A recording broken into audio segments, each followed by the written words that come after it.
Hello नमस्कार दोस्तों, अभी हमारी मौजूदगी जंतर मंतर पे है और यहाँ पे हम अभी जो सीजेपी की तरफ से और सोनम वांगचुक जी की तरफ से जो प्रोटेस्ट चल रहा है उसमें हम आए हैं यहाँ पे ग्राउंड रिपोर्टिंग करने।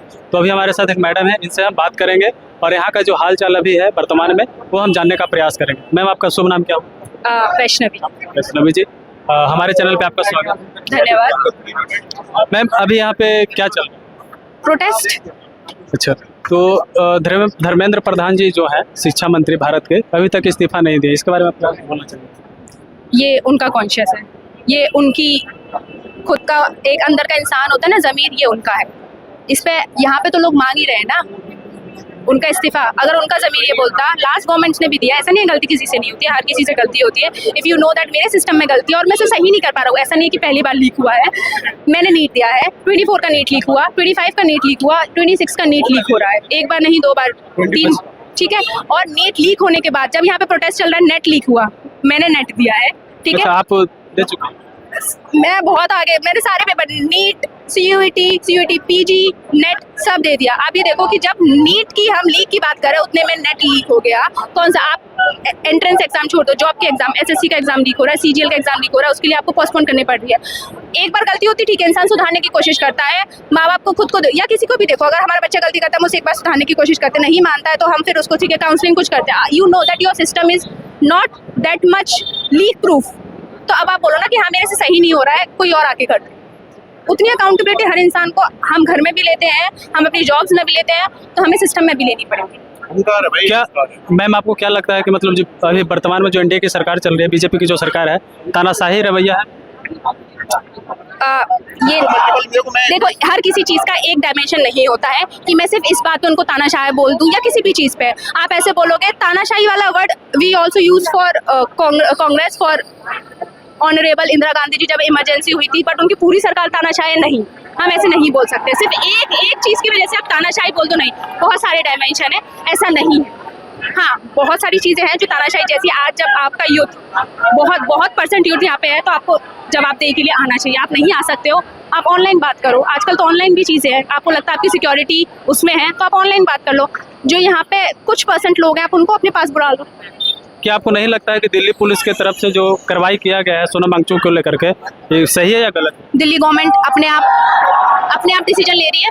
दिल्ली गवर्नमेंट खुद डिसीजन ले रही है। नहीं, दिल्ली पुलिस के द्वारा किया गया। दिल्ली पुलिस खुद डिसीजन ले रही है, गवर्नमेंट उसको दे रही है ना। कोई भी पुलिस वाला, कोई भी ऑफिशियल, हम उसको गलत नहीं बोल सकते, वो सरकार के उससे बंधी हुई है।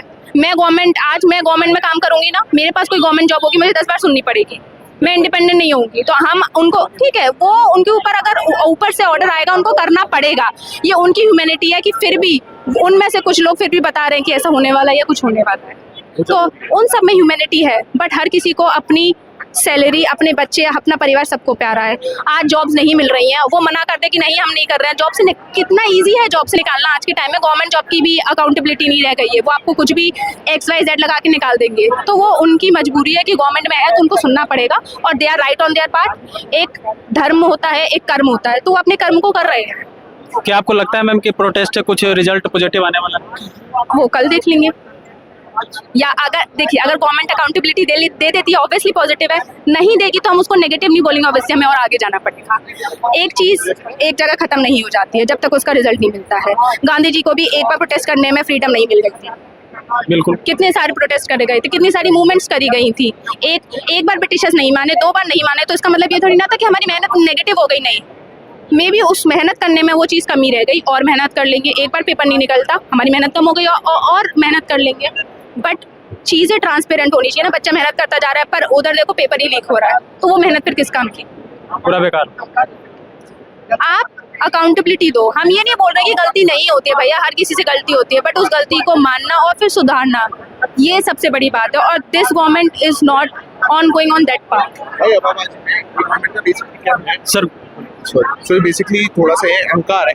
अहंकार में तो थोड़ा लाउडली सर। हाँ, अहंकार में तो भाई गवर्नमेंट है ही है बेसिकली, ठीक है। तो उनको क्या लगता है कि भाई अब हमने जो कह दिया वो कह दिया, भाई नहीं यार, और भी हैं, और भी आएंगे, ठीक है। अहंकार अपना साइड रखो और देश को पहले मानो। सही बात, सही है। अहंकार आज रहेगा, कल रहेगा, कल चूर चूर हो जाएगा। बेवकूफ नहीं है, सारे आ रहे हैं, ठीक है। अगर ये अपना एंकर बैठ गए ना तो फिर शायद आपकी सीट भी जाएगी, पर उससे पहले एक दायरा आता है कॉन्स्टिट्यूशन का, वो आज भी है, कल भी है और आने काल तक रहेगा आज देश के। क्योंकि यहाँ पे बेवकूफ़ नहीं तो जो यहाँ पैदा होके भगत सिंह ने, ठीक है, हमारे सतगुरु ने और सबों ने लड़ाई लड़ी है, तो हम क्या लड़ाई लड़े, मतलब लड़ाई नहीं लड़े, उन्होंने जगह दे रखी कि कैसे लड़ते हैं शांत तरीके से, तो वही लड़ेंगे। और आज नहीं तो कल ना कल तो मानना पड़ेगा, ठीक है। जो 10 साल के कर्म थे वो तो फूटेंगे भाई। सर अभी तक जितना भी एक प्रवक्ता बीजेपी के ही नेता थे अटल बिहारी वाजपेयी, वही बोल के गए हैं गवर्नमेंट आती जाती रहेंगी, देश है, देश के लिए हम लड़ रहे हैं, हम किसी गवर्नमेंट के लिए नहीं लड़ रहे। वी आर द यंगस्टर्स, हम दोनों भाई बहन हैं, हम किसी गवर्नमेंट को ऐसे ब्लाइंडली सपोर्ट नहीं करते हैं।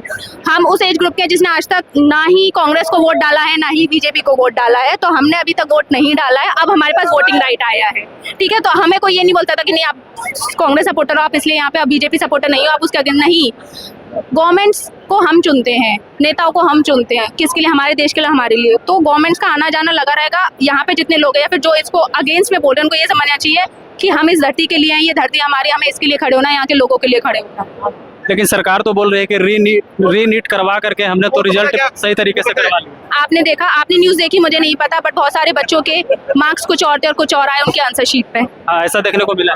तो फिर कहाँ से आपने दूसरा एग्जाम करवाया जिसमें आपने इंडियन फोर्स से पेपर मंगवाए, जो कि उसका काम भी नहीं है, इंडियन फोर्स का काम नहीं है। आप उससे, तो आप ये देखो ना कि आप कितने कमजोर हो अपने काम में कि आप इंडियन फोर्स को इस काम के लिए लगा रहे हो, एक पेपर लाने के लिए। यही आपकी डिफिमिटी दिख गई कि आप कितने कमजोर हो, कि जो काम जिस डिपार्टमेंट का है भी नहीं आप उसको वो काम करवा रहे हो। ये तो आपके अंदर, एक पेपर लाने का काम इतना इजी आप नहीं कर पा रहे हो, तो फिर आपको अपनी कुर्सी छोड़ देनी चाहिए। This is very basic. Department अपना सही से काम नहीं करता। डिपार्टमेंट तो बहुत छोटी बात हो गई, पूरा इंस्टीट्यूशन जो पूरी चेन है वो चेन फूट गई है। धर्मेंद्र प्रधान जी, ऑनरेबल धर्मेंद्र प्रधान जी के पास इतनी पावर नहीं है। अगर पीएम, हमारे ऑनरेबल पीएम उनको बोलेंगे तो he have the direct right to say and ask for the resignation of the education minister, and this right is given to the prime minister through the constitution. कोई minister इतना नहीं है कि मैं नहीं दूंगा, मैं अट जाऊँ, नहीं। But if he is, at least कम से कम आकर के बात तो करना चाहिए। बात करो, बीच के डायलॉग निकालो। और बात अगर करनी थी ना तो 15 साल 10 साल बहुत हो गए, आप कब तक पेपर लीक करवा रहे हो? आपको बात करनी थी, बहुत पहले करनी थी, अब तो बहुत देर हो गई, बहुत देर हो गई है बात करने के लिए। और अब बात करने के लिए बचा क्या है? कुछ नहीं बचा है। जब इतनी, आपको पर्सन चेंज करना पड़ेगा क्योंकि उस पर्सन पे वो सिस्टम हैंडल नहीं हुआ। आप उसी को बातचीत करके दोबारा लगा दो कि फिर आप ये देखो 2024 का जब नीट लीक हुआ था, एनडीए के चेयरपर्सन को हटा के उसको ऊपर की पोजीशन दे दी। क्या कर रहे हो आप? यहाँ पे इंसान जो इतने, हम जैसे बच्चे जो इतनी मेहनत कर रहे हैं, उनको एक जॉब नहीं मिल पा रही है। ट्रांसफर के साथ upgradation position, Chhattisgarh public service commission का हेड बनाना, एनटीए से बहुत ऊंची पोजीशन। वैलिडेशन क्या है, क्या उसने भाई और भी मेरिट्स है, और भी मेरिट्स से पार हुए। ऐसा नहीं है कि लोग नहीं है कैबिनेट में, है पढ़े लिखे लोग, उनको बुला लो आगे। हम नहीं बोल रहे कि आप कांग्रेस में से बुलाओ या फिर अपोजिशन में से बुलाओ, अपने ही कैबिनेट को रीशफल करके दोबारा सही से लोग ला दो। कुछ तो करो, कुछ तो काउंटेबल होनी चाहिए। अब बट कानून में अगर रूई लगा के बैठे हैं तो फिर क्या ही कर सकते, बढ़नी पड़ेगी ना फिर। मैम आप कहाँ रही? दिल्ली। अच्छा, दिल्ली से। चलिए, वैष्णवी जी से बात करके बहुत ही अच्छा लगा, और जो समस्या है अभी देश में वर्तमान में, उन पे उन्होंने काफ़ी चर्चा से विस्तृत रूप से बात किया है। तो बने रहिए आप हमारे वीडियो के साथ।